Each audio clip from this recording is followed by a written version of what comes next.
وہ شمع اجالا جس نے کیا 40 برس تک غاروں میں، ایک روز چمکنے والی تھی سب دنیا کے درباروں میں۔ گر ارض و سما کی محفل میں لولا لما کا شور نہ ہو، یہ رنگ نہ ہو گلزاروں میں، یہ روپ نہ ہو سیاروں میں، جو فلسفیوں سے حل نہ ہوا، جو نکتہ وروں سے ٹل نہ سکا، وہ راز کملی والے نے بتلا دیا چند اشاروں میں۔ مکرم سامعین، محترم حاضرین اور پس پردہ بیٹھی ہوئی معزز خواتین و حضرات، ماہ ربیع الاول چل رہا ہے۔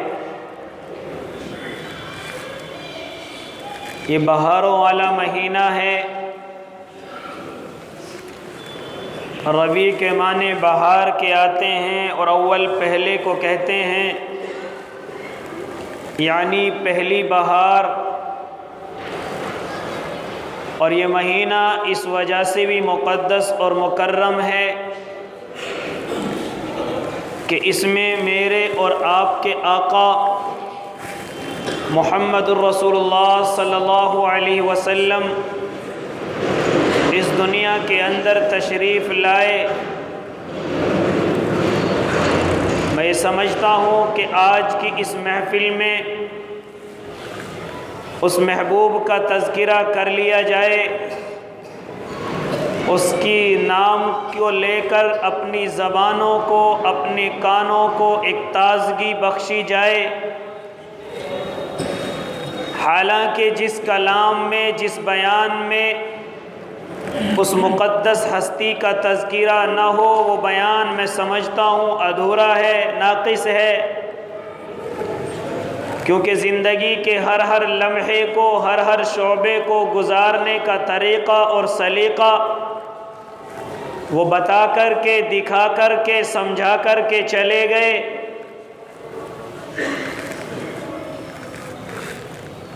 کسی فارسی کے شاعر نے کہا ہے کہ اگر ہمارے زبانوں کو، ہمارے ان منہوں کو عرق گلاب سے اور مشک سے 100 بار دھویا جائے اور پھر اپنے آقا کے نام کو لیا جائے، تو پھر بھی ہماری یہ بے ادبی ہے کہ ہم ان کا نام لیں اپنی زبان سے۔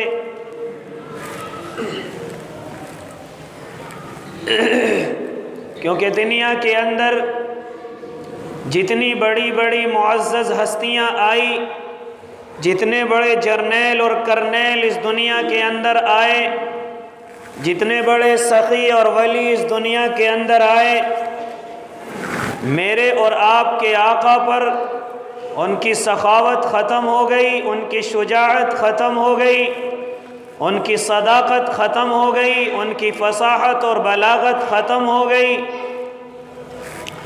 آپ نے ہر کسی کے بارے میں یہ سنا ہوگا کہ فلاں فلسفی اس دنیا کے اندر آیا، اگر وہ کچھ اور روز اس دنیا کے اندر رہ جاتا تو فلسفہ اور بڑھ جاتا۔ شاعر کے بارے میں آپ نے سنا ہوگا کہ کچھ روز اور رہ جاتا تو اس کے شعر اور بڑھ جاتے۔ اسی لیے کسی کی سخاوت کے بارے میں تذکرہ ہوتا ہے تو انسان یہ سوچتا ہے کہ کچھ دن اور رک جاتا تو سخاوت اور پھیل جاتی۔ یعنی جس نے بھی اپنی اپنی صفت میں کمال حاصل کیا، انسان نے یہی سوچا کہ کچھ اور دن رک جاتا تو شاید اس کی صفات اور بڑھ جاتی، اس کے کمالات اور بڑھ جاتے۔ لیکن جب میرے اور آپ کے آقا اس دنیا سے تشریف لے گئے تو حجۃ الوداع کا میدان ہے، وہاں پر وہی وقت ہے، صحابہ اکرام تمام کے تمام موجود ہیں، یہ محمد الرسول اللہ صلی اللہ علیہ وسلم تمام صحابہ کو اعلان کر کے کہتے ہیں اے صحابہ کی جماعت مجھے ذرا یہ بتاؤ جس کام کے لیے مجھے اللہ رب العزت نے اس دنیا میں بھیجا تھا میں نے وہ کام مکمل کیا کہ نہیں کیا؟ تو تمام نے یک زبان ہو کر کے کہا تھا کہ اے نبی اللہ آپ نے اس کام کو مکمل نہیں بلکہ اس کام کا حق ادا کر دیا۔ اور پھر اللہ رب العزت کو گواہ بنا کر میرے نبی نے کہا تھا اے اللہ تو گواہ رہنا میں نے تیرے پیغام کو مکمل پہنچا دیا ہے۔ کیا کوئی دنیا کا طاقتور، کیا کوئی دنیا کا پڑھا لکھا یا اس کے جانے کے بعد کوئی یہ کہہ سکتا ہے کہ اس نے اپنے کمالوں کا حق ادا کر دیا؟ نہیں کہہ سکتا۔ سب کی زبانوں پہ یہی رہتا کہ کچھ اور دن رک جاتا تو ایسے ہو جاتا۔ اس لیے میرے محترم بزرگوں اور دینی بھائیوں، پھر اللہ تبارک و تعالی قرآن کریم کے اندر تذکرہ فرماتے ہیں، اور پورا قرآن میرے اور آپ کے آقا کی اداؤں سے بھرا ہوا ہے۔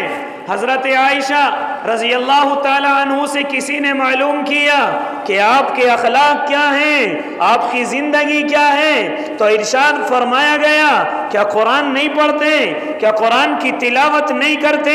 پورا قرآن میرے اور آپ کے محبوب کی اداؤں سے بھرا ہوا ہے۔ ہاں اگر تجھے زندگی دیکھنی ہے تو قرآن کو پڑھتا جا اور سمجھتا جا کہ میرے اور آپ کے آقا ایسے ہی تھے۔ ایک جگہ ارشاد فرمایا گیا وَمَا أَرْسَلْنَاكَ إِلَّا رَحْمَةً لِلْعَالَمِينَ، ہم نے تمام عالموں کے لیے آپ کو رحمت بنا کر کے بھیجا ہے۔ مسلمین نہیں کہا، مومنین نہیں کہا، مفسرین نہیں کہا، یا متقدمین یا متاخرین نہیں کہا، بلکہ کیا کہا؟ رحمت للعالمین۔ اس میں غیر بھی شامل ہیں، اپنے بھی شامل ہیں، جنات بھی، جانور بھی، تمام کی تمام چیزیں جو عالم کے اندر پائی جاتی ہیں تمام کے تمام کے لیے رحمت بنا کر کے بھیجا گیا۔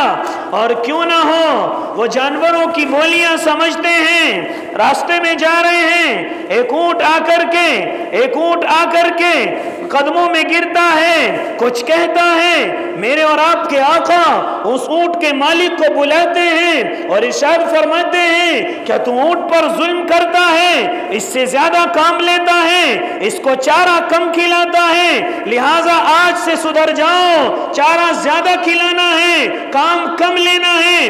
اس اونٹ نے تیری شکایت مجھ سے کی ہے، لہٰذا دوبارہ شکایت کا موقع نہ ملے۔ تو جانوروں کے لیے رحمت ہے۔ ہاں ایک پتھر ہے، اللہ کے نبی چلتے ہوئے جا رہے ہیں، وہ آتے ہوئے بھی سلام کرتا ہے، جاتے ہوئے بھی سلام کرتا ہے۔ یہ پتھر جو میرے اور آپ کے آقا کو سلام کر رہے ہیں، دوسرے راستے سے گزرے ہیں، ایک پتھر سے پانی نکل رہا ہے، اللہ کے نبی نے پاس بیٹھ کر کے معلوم کیا کہ یہ پانی کس چیز کا ہے، وہ کہتا ہے کہ میری آنکھوں کے آنسو ہیں۔ ہاں کیوں رو رہا ہے، رونے کی وجہ کیا ہے؟ پتھر کہتا ہے یا نبی اللہ جب سے میں نے یہ آیت سنی ہے وقودها الناس والحجارہ، جہنم کے اندر انسان اور پتھروں کو ڈالا جائے گا، یا نبی اللہ کہیں میں پتھر ہوں جہنم کے اندر نہ ڈال دیا جاؤں۔ اللہ کے نبی نے ہاتھ اٹھائے اور ارشاد فرمایا اے اللہ اس پتھر کو جہنم سے بچا لیجئے گا۔ اللہ کے نبی کی دعا کو قبول فرمایا گیا اور اس پتھر کو کہہ دیا کہ آپ جہنم میں نہیں جائیں گے، حالانکہ بے جان ہے۔ دوبارہ گزر ہوا، پانی پھر ایسی مسلسل، کہا کہ اب رونے کی وجہ کیا ہے، تو تو جنت کے اندر جانے والا ہے، اب رونے کی وجہ کیا ہے؟ ارشاد فرمایا یا نبی اللہ جس رب نے میرے لیے جنت کو مقدر کر دیا میں اس رب کا شکر ادا نہ کروں؟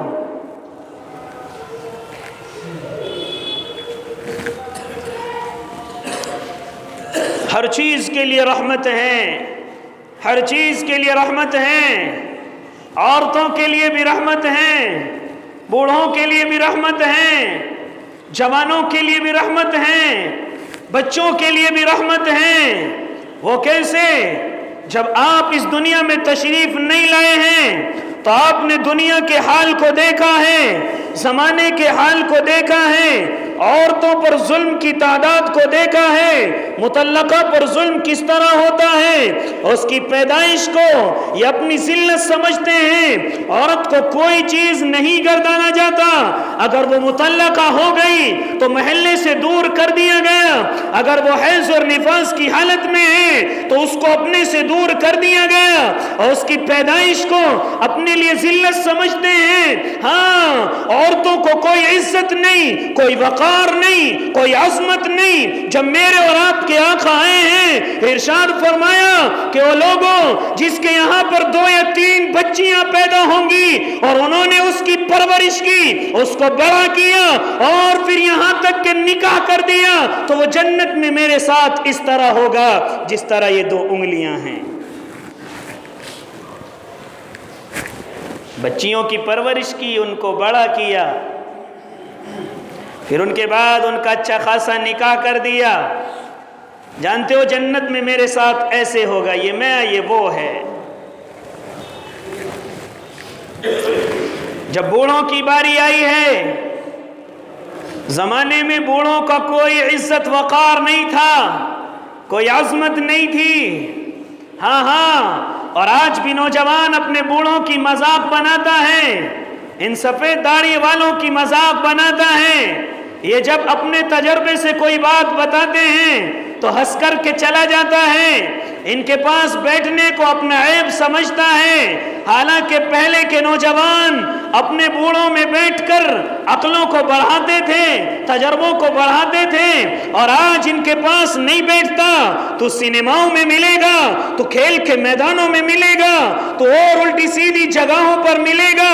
اگر تجھے وقت نہیں ہے تو اپنے بوڑھوں کے پاس بیٹھنے کا وقت نہیں، ہاں تجھے ان سے کچھ سمجھنے کا موقع نہیں، تجھے علماء کے پاس بیٹھنے کا موقع نہیں۔ میرے نبی نے ارشاد فرمایا تھا کہ جو آدمی میری امت کے ایسے انسان کی عزت کرے گا جس کے بال سفید ہو چکے ہوں گے، جس کی داڑھی اور سر کے بال سفید ہوں گے، اگر کوئی نوجوان یا کوئی انسان اس بوڑھے کی قدر کر رہا ہے، گویا کہ وہ ایسا ہے جیسے کہ اللہ کی قدر کر رہا ہے۔ بوڑھوں کے لیے بھی رحمت ہے۔ اور ارشاد فرمایا کہ جب کوئی بوڑھا اور سفید داڑھی والا اپنے اللہ کے سامنے ہاتھ پھیلاتا ہے، اللہ سے کچھ مانگتا ہے، روتا ہے، گڑ گڑاتا ہے، تو اللہ ارشاد فرماتے ہیں کہ اس سفیدی کی وجہ سے مجھے غیرت آتی ہے کہ میں اس کے ہاتھوں کو واپس کر دوں، اس کی دعا کو قبول نہ کروں۔ تو بوڑھوں کے لیے بھی رحمت ہیں اور بچوں کے لیے بھی رحمت ہیں۔ ارشاد فرمایا جو چھوٹوں پر شفقت نہ کرے، جو چھوٹوں سے محبت نہ کرے، جو چھوٹوں پر شفقت کا ہاتھ نہ پھیرے، وہ ہم میں سے نہیں ہے۔ ہر کسی کے لیے، اس لیے فرمایا وَمَا أَرْسَلْنَاكَ رَحْمَةً لِّلْعَالَمِينَ کہ تمام کی تمام عالم کی چیزوں کے لیے رحمت بنا کر کے بھیجا گیا ہے۔ اس ذات اقدس سے کیوں نہ محبت کی جاتی، اس مقدس ہستی سے کیوں نہ محبت کی جاتی۔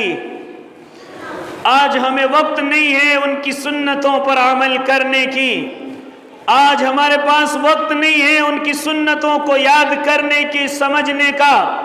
آج وقت ہے تو صرف واہیات میں اڑانے کا، اپنے وقتوں کو الگ تھلگ خرچ کرنے کا۔ ہمارے پاس اگر وقت نہیں ہے، نبی کی سنتوں کو زندہ کرنے کا نہیں ہے، ہاں ہم سمجھتے ہیں کہ سال میں جب 12 ربیع الاول آ جائے تو ہم 2-4 روپے مسجد میں بھجوا دیں، عشق ادا ہو جائے گا، محبت ادا ہو جائے گی۔ ہاں یا سال میں 1 مرتبہ روزہ رکھ لیں، محبت ادا ہو جائے گی۔ گھروں سے نکل کر کے راستوں میں جلوس نکال لیں، دنیا کو پریشان کریں، یہ ان کی محبت ہے۔ یہ محبت نہیں ہے، یہ ڈھونگ ہے، یہ دکھلاوا ہے۔ وہ پوری زندگی یاد کی جانے والی ہستی ہے، وہ ہر لمحے، ہر جگہ، ہر وقت میں یاد کی جانے والی ہستی ہے۔ اگر تو چاہتا ہے کہ میں ان سے محبت کروں تو پوری زندگی میں اور تجھے پورے کے پورے بدن پر ان کی سنت نظر آنی چاہیے۔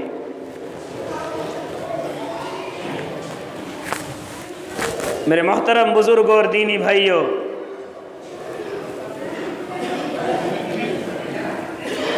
حسان ابن ثابت ہیں، اللہ کے نبی کے زمانے کے شاعر ہیں، جن کو شاعر رسول کا لقب دیا گیا۔ وہ آپ کی خوبصورتی میں ارشاد فرماتے ہیں، وَأَحْسَنَ مِنْكَ لَمْ تَرَ قَطُّ عَيْنِي وَأَجْمَلَ مِنْكَ لَمْ تَلِدِ النِّسَاءُ خُلِقْتَ مُبَرَّأً مِنْ كُلِّ عَيْبٍ فَكَأَنَّكَ قَدْ خُلِقْتَ كَمَا تَشَاءُ۔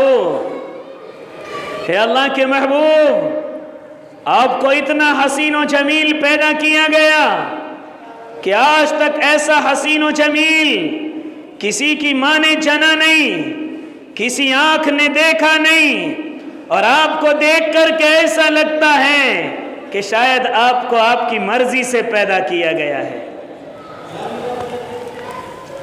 اس لیے میرے محترم بزرگوں، کس ہستی کو بھولے ہوئے ہیں ہم لوگ، کس مقدس ذات کو بھولے ہوئے ہیں ہم لوگ۔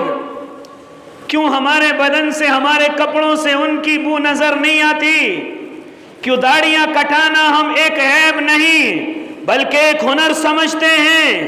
ٹوپیاں سر پر رکھنا ہم ذلت سمجھتے ہیں، بدنوں پر کرتا پائجامہ پہننا ہم ایک عیب سمجھتے ہیں، مسجدوں کے اندر آ کر کے ان کی سنتوں کو پڑھنا اپنا وقت خراب سمجھتے ہیں۔ آج ہمیں کیا ہو گیا؟ آج کیوں یاد نہیں کیے جاتے؟ کھانا بانٹنے سے محبت زندہ نہیں ہوگی، ہاں ان کے نام کے پیسے نکالنے سے محبت زندہ نہیں ہوگی۔ لوگ تمہیں ڈھونگی کہیں گے، لوگ تمہیں دکھلاوے والا کہیں گے، ہاں جب تک زندگی کے ہر حصے سے ہمیں ان کی جھلک نظر نہیں آئے گی تب تک ہم عاشق رسول نہیں کہلائیں گے۔ موقعوں پر یا کنی جگہوں پر ان کو یاد کرنا یہ حسن خوبی نہیں ہے، یہ تو ایک دکھلاوا ہے۔ اس لیے زندگی کے ہر حصے سے ان کی محبت ایسی نظر آنی چاہیے جیسے کہ صحابہ اکرام میں نظر آتی تھی۔ حضرت ابوبکر صدیق ہیں، جانتے ہو ان کا نام ابوبکر کیوں رکھا گیا؟ نام ان کا ابوبکر نہیں ہے، ایک روایت کے مطابق عتیق ہے، ایک روایت کے مطابق عبد الرحمن ہے۔ ہاں ان کا نام ابوبکر نہیں ہے، بکر کے معنی آگے نکلنے والا، ہاں آگے نکلنے والوں کا باپ ہے۔ یعنی جب کبھی اللہ کو یا اس کے دین کو یا اس کے نبی کو جب کبھی ضرورت پڑی ہے تو یہ ابوبکر سب سے آگے آئے ہیں۔ چاہے جان کی ضرورت پڑی ہو تو آگے بڑھے ہیں، مال کی ضرورت پڑی ہو تو گھر کا سارا سامان سکیر کر کے لے آئے ہیں، اور جب کبھی کسی بھی چیز کی ضرورت پڑی ہے، موجود نہیں ہے، گنجائش نہیں ہے، لیکن پھر بھی آگے بڑھے ہیں۔ اس لیے اللہ کے نبی نے ان کو ابو بکر کہا ہے کہ ہر چیز میں آگے نکلنے والے ہیں، ہر چیز میں آگے چلنے والے ہیں۔ ہجرت کا موقع ہے، تمام صحابہ کو حکم دے دیا گیا کہ آپ ہجرت کر کے مکہ المکرمہ کو چھوڑ کر کے مدینہ المنورہ تشریف لے جائیں۔ ہاں تمام صحابہ ایک ایک کر کے یا دو دو کر کر کے اپنے قافلوں کو بنا کر کے مکہ المکرمہ سے روانہ ہو رہے ہیں، مدینہ المنورہ پہنچ رہے ہیں۔ اب اس کے بعد اللہ کے نبی کو مکہ المکرمہ چھوڑ کر کے جانا ہے۔ چنانچہ اللہ کے نبی حضرت ابوبکر کے دروازے پر پہنچے ہیں، کنڈی کھٹکھٹائی ہے اور جا کر کے دیکھا کہ ابوبکر سوئے نہیں ہیں بلکہ جاگے ہوئے ہیں۔ اللہ کے نبی نے ارشاد فرمایا، اے ابوبکر تم سوئے کیوں نہیں ہو؟ یہ تو سونے کا وقت ہے۔ حضرت ابوبکر نے ارشاد فرمایا، یا رسول اللہ جب سے ہجرت کا اعلان ہوا ہے مجھے نیند نہیں آتی ہے، میں سوتا نہیں ہوں، میں نے اونٹنیوں کو تیار کیا ہے اور نیند اس لیے نہیں آئی کہ مجھے معلوم ہے کہ اللہ کا نبی بھی ہجرت کرے گا، وہ بھی اس مکہ سے نکل کر کے مدینہ منورہ جائے گا، اور مجھے یہ بھی یقین ہے کہ وہ مجھے ہی لے کر کے جائیں گے، اس لیے مجھے نیند نہیں آئی کہ کبھی میرا محبوب آئے اور مجھے اٹھانے میں اس کو دیر لگ جائے۔ جب سے ہجرت کا اعلان ہوا سویا نہیں ہوں۔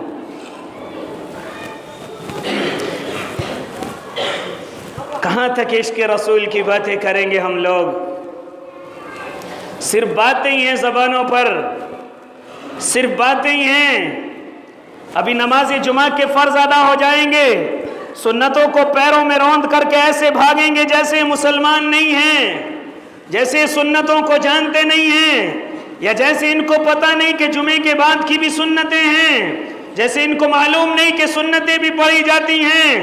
ایسے بھاگیں گے اور بھاگنے میں ایک دوسرے سے سبقت لیں گے کہ دیکھتا ہوں تو پہلے مسجد سے نکلتا ہے یا میں پہلے تیرے سے گھر جاتا ہوں۔ اس لیے صرف باتیں ہی باتیں ہیں۔ یہ حضرت ابوبکر ہیں، پھر دوسرے خلیفہ ہیں حضرت عمر رضی اللہ تعالیٰ عنہ۔ میں تمام کے عشق کو آپ کے سامنے بتا نہیں سکتا کیونکہ وقت میرے پاس ذرا کم رہتا ہے اور باتیں زیادہ ہو جاتی ہیں۔ وہ کون حضرت عمر ہیں؟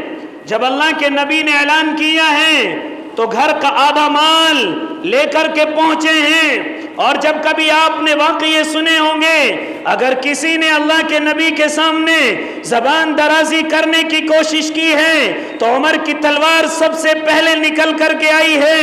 جب کبھی دین اسلام کو ضرورت پڑی ہے، ابھی مکہ میں مسلمان نہیں ہیں، کافی ڈر ڈر کے نماز پڑھتے ہیں، ہاں چھپ کر کے نماز پڑھتے ہیں، لیکن عمر ایک ایسی واحد ہستی ہے جس دن اسلام کے اندر داخل ہوئی ہے اسی دن اعلان کر دیا، اے محمد کے دیوانوں آج سے چھپ کر کے نماز پڑھنا بند ہے، آؤ میرے ساتھ ہم حرم شریف کے میدان میں نماز پڑھیں گے۔ اگر کسی کو اپنے بچوں کو یتیم کرانا ہے تو آؤ ہمیں نماز سے روکیں، اگر کسی کو اپنی بیویوں کو بیوہ بنانا ہے تو آؤ ہمیں نماز سے روکیں۔ یہی پہلا دن ہے کہ تمام مسلمانوں نے کھلم کھلا ہو کر کے عمر کی وجہ سے سب کے سامنے نماز پڑھی ہے۔ یہ ہے عشق رسول۔ پھر آگے حضرت عثمان آتے ہیں، داماد رسول بھی ہیں، ذو النورین کے لقب بھی ان کے پاس ہیں، دو بیٹیاں اللہ کے نبی کی ان کے نکاح میں ہیں۔ جانتے ہو یہ کتنی محبت کرتے ہیں؟ آج تو اپنے سسروں سے محبت نہیں ہے، سمجھتے ہیں کہ اگر ان کی کریں گے تو بیوی کی کریں گے، اگر بیوی کو ناراض کریں گے تو ان کا اپنے سسر کو کچھ بھی کہہ لو۔ اس لیے زمان نہیں، یہ حضرت عثمان ہیں، مالدار ہیں وقت کے، تمام صحابہ میں سب سے زیادہ مالدار ہیں۔ ہاں ایک وقت میں اللہ کے نبی کی دعوت کی ہے، اے اللہ کے نبی آج تمہاری دعوت ہے، آج تمہیں میرے گھر پہ تشریف لانی ہے، ہاں اور آپ کے ساتھ ساتھ آپ کے ساتھیوں کی بھی دعوت ہے۔ چنانچہ اللہ کے نبی کو لے کر کے چلے ہیں اور پیچھے پیچھے چلتے جا رہے ہیں، جتنے قدم اللہ کے نبی چل رہے ہیں ان قدموں کو گن رہے ہیں، گن گن کر کے چل رہے ہیں۔ اللہ کے نبی نے ارشاد فرمایا، اے عثمان تم میرے قدموں کو کیوں گنتے ہو، ان قدموں کو کیوں گن کر کے چل رہے ہو؟ حضرت عثمان کہتے ہیں، اے اللہ کے نبی آج میرے گھر پر آپ دعوت کے لیے جا رہے ہیں، قدموں کو اس لیے گن رہا ہوں جتنے قدم قدم اٹھا کر کے آپ میرے گھر پر جائیں گے اتنے آج میں غلاموں کو آزاد کروں گا، اتنے غلام آج آزاد ہوں گے۔ کہاں ہے عشق رسول؟ صرف 12 ربیع الاول آئے اور ہم شور مچاتے پھرتے ہیں ہم عاشق رسول ہیں۔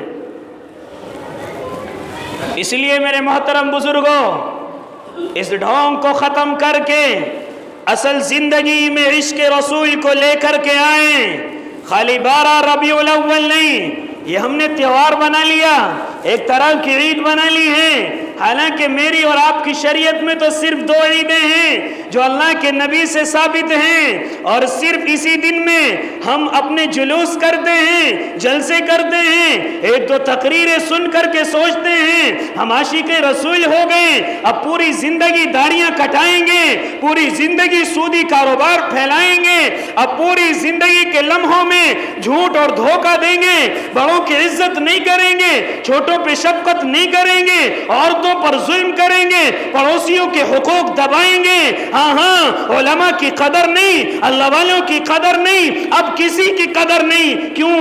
ہم نے تو عاشق رسول کا جھنڈا 12 ربیع الاول کو پھیرا دیا تھا، اب ہمیں ضرورت نہیں ہے کچھ اور کام کرنے کی۔ اس لیے میرے محترم بزرگوں، پھر آگے چلتے ہیں۔ میرے اور آپ کے چوتھے خلیفہ حضرت علی رضی اللہ تعالیٰ عنہ، یہ بھی اللہ کے نبی کے داماد ہیں، فاطمۃ الزہرا کے شوہر مبارک ہیں، حضرت حسن حسین کے والد محترم ہیں، ہاں یہ بھی اللہ کے نبی کے عاشق ہیں۔ ہاں غزوہ خیبر کا موقع ہے، حضرت علی کہاں ہیں؟ اعلان کیا گیا کہاں ہیں؟ آنکھوں میں درد ہے، آ نہیں سکتے، کہا کہ کہو کہ محمد نے بلایا ہے، ہاں آپ کے آقا نے بلایا ہے، آنکھوں کے درد کے ہونے کے باوجود پہنچے ہیں۔ اللہ کے نبی نے لعاب نکالا اور آنکھوں میں لگایا، فوراً روشنی کیا اور درد بھی ختم ہو گیا، اور پھر اللہ نے وہ تاریخی فتح دلائی ہے کہ بے خیبر کے دروازے کو کھاڑا ہے اور پورے خیبر کے کافروں کو لتاڑا ہے۔ یہ ہے کہ پریشانی ہے، بیماری ہے، لیکن کھڑے ہو کر آقا کی بات پر آئے ہیں، درد ہمارے سامنے کچھ نہیں ہے، یہ تو خلیفہ ہیں، یہ تو صحابہ ہیں، آؤ اس زمانے کی عورتوں کی کہانی، اس زمانے کی عورت کے قصے میں تمہیں بتاتا چلوں۔ غزوہ احد کا موقع ہے، ایک عورت ہے جس کے پورے گھر کے لوگ غزوہ احد میں موجود ہیں، مدینہ کے اندر یہ آواز پھیلی کہ نعوذ باللہ میرے اور آپ کے آقا کو شہید کر دیا گیا ہے۔ وہ عورت چلی ہے گھوڑے پر سوار ہو کر کے کہ جا کر کے جب تک کہ میں خود اپنے نبی کو اپنی آنکھوں سے نہ دیکھ لوں تب تک کسی کی زبان پر یقین نہیں کروں گی۔ اپنے گھر سے چلی ہیں، جن کو نیچے جگہ نہیں مل رہی اوپر چلے جائیں، اوپر چٹائیاں بچھی ہوئی ہیں، اپنے گھر سے چلی ہیں، جب تک کہ اپنے محبوب کو اپنی آنکھوں سے نہ دیکھ لوں تب تک کسی کی زبان پر یقین نہیں کروں گی، تب تک کسی کی زبان کو نہیں مانوں گی۔ چنانچہ چلی ہیں، احد کے میدان سے ایک صحابی کو آتے ہوئے دیکھا یا ایک آدمی کو آتے ہوئے دیکھا، ارشاد فرمایا ما بال محمد صلی اللہ علیہ وسلم کہ میرے نبی کا کیا حال ہے؟ اس نے کہا کہ نبی کا تو پتہ نہیں، لیکن میں نے تیرے بیٹے کو فلاں جگہ پر پڑے ہوئے دیکھا ہے، تیرے بیٹے کی لاش کو فلاں جگہ پر پڑے ہوئے دیکھا ہے۔ چنانچہ پھر آگے چلی ہیں، حالانکہ معلوم ہو گیا کہ بیٹے کی لاش میدان میں پڑی ہوئی ہے، لیکن پھر آگے بڑھی، ایک اور آدمی آتا ہوا نظر آیا، ارشاد فرمایا ما بال محمدن نبی کا کیا ہوا، کہاں ہے؟ ارشاد فرمایا کہ نبی کا تو مجھے پتہ نہیں ہے، لیکن تیرے شوہر کو میں نے فلاں جگہ پر تڑپتے ہوئے اور مرتے ہوئے دیکھا ہے۔ ہاں کچھ نہیں سنا، آگے بڑھی ہیں، پھر اور کوئی نظر آیا، اس سے کہا ما بال محمدن کیا ہوا میرے آقا کا؟ ارشاد فرمایا کہ تیرے آقا کا تو پتہ نہیں ہے، تیرے نبی کا تو پتہ نہیں ہے، لیکن تیرے بھائی کو فلاں جگہ پر میں نے تڑپتے ہوئے مرتے ہوئے دیکھا ہے۔ پھر کوئی غم نہیں، آگے بڑھی ہیں۔ کہا کہ تیرے گھر میں سے ایک اور انسان کو میں نے فلاں جگہ پر تڑپتے ہوئے مرتے ہوئے دیکھا ہے کہ مجھے معلوم نہیں۔ آگے بڑھی ہیں، احد کے میدان میں پہنچی ہیں اور سواری سے اتر کر کے آگے جا کر کے معلوم کیا کہ نبی کہاں ہیں، میں نبی کو دیکھنا چاہتی ہوں۔ چنانچہ کسی نے بتایا کہ فلاں جگہ پر بیٹھے ہوئے ہیں، ہاں زخمی ہیں، فلاں جگہ پر ہیں۔ کہتی ہیں کہ میرے بدن میں جان آئی لیکن یقین پھر بھی نہیں ہوا۔ آگے بڑھی ہوں اور لوگوں کی بھیڑ کو ہٹا کر کے اپنے محبوب کے چہرے کو دیکھ کر کے ارشاد فرمایا کہ ساری مصیبتیں آج ختم ہو گئی اپنے نبی کے دیدار کے بعد۔ مجھے میرے محبوب کا دیدار ہو گیا۔ میں نہیں جانتی کہ میرا بیٹا، میرا شوہر، میرا بھائی یا میرا چچا کہاں ہے، میں نہیں جانتی۔ اب نبی کے دیدار کے بعد ساری مصیبتیں میرے اوپر سے ختم ہو گئی۔ اس لیے میرے محترم بزرگوں، عشق رسول کی حقیقت پیدا کرو، اس نبی کی محبت کو حقیقت میں بدلو۔ زبانوں سے کچھ نہیں ہونے والا، کسی کو سمجھا کر کے بتا کر کے کچھ نہیں ہونے والا، اپنی تعریف کر کے کچھ نہیں ہونے والا، اپنے آپ کو بڑا چڑھا کر کے پیش کر کے کچھ نہیں ہونے والا۔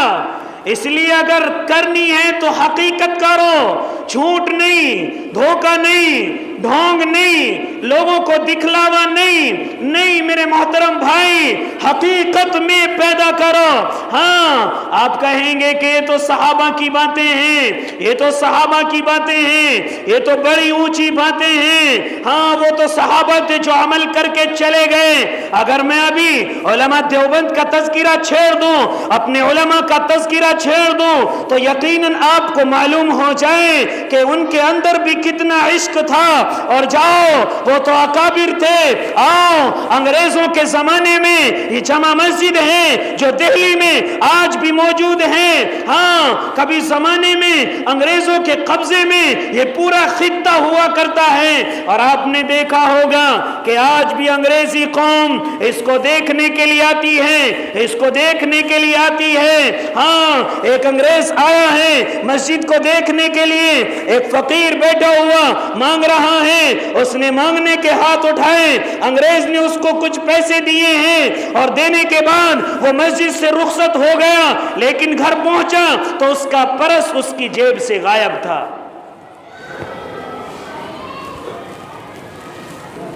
بات آئی گئی ہو گئی۔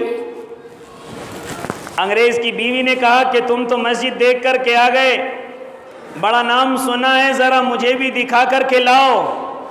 وہ کچھ روز کے بعد پھر اس مسجد کے اندر آیا، اس کو دیکھنے لگے۔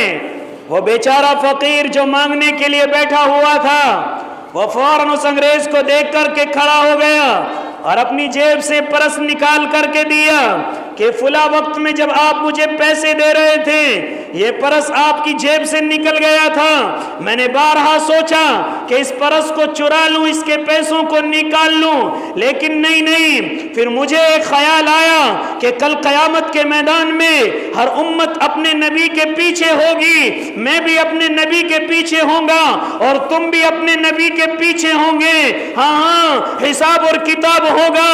میں اس بات سے ڈر گیا کہ کل کو کہیں آپ کا نبی یہ میرے نبی سے نہ کہہ دے کہ آپ کے فلاں امتی نے میرے پرس کو اپنے پاس رکھ لیا تھا، اور میرا نبی آپ کے نبی کے سامنے کہیں نظریں نہ جھکا لے۔